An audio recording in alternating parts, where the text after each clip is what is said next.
আরে শ্রাবণ, কি অবস্থা? এই তো আলহামদুলিল্লাহ। আরে ওর কি করে পড়ছস রে তুই বেটা এটা? আরে এটা হচ্ছে ইয়েস এর ঘড়ি? হ্যাঁ, ইয়েস 4 GPS। আর তুই আমার হাতেরটা দেখছস? দেখ দেখ মামা, সেই না। আরে তো বেটা, আমি তো বন্ধুদের সাথে ফ্লেক্স মারছি যে আমি একাই একটা ভালো মানের ভালো ব্র্যান্ডের ওয়াচ ইউজ করি। এখন তো দেখি তুই ইউজ করতেছস। আরে বেটা, আমারটা তো ইয়েসের স্পোর্ট জিপিএস না, আমারটা তো ইয়েসের স্লিম সেন্স। কত পাতলা দেখছস? বাংলাদেশের সবথেকে পাতলা স্মার্ট ওয়াচ। বেটা কি বলিস তুই?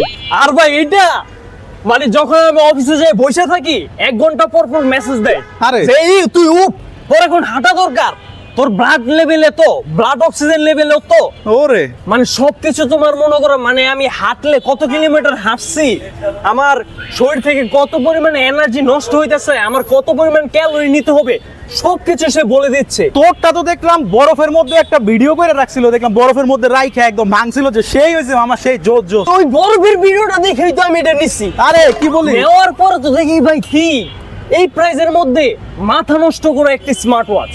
বুঝতে পারছি, আমাদের ভাই দোনোটাই সেরা। চল দুইজনেই যাই, আবার ইয়েসের কোনো নতুন ঘড়ি আসছে কিনা দেখে আসি। চল ঠিক আছে, চল।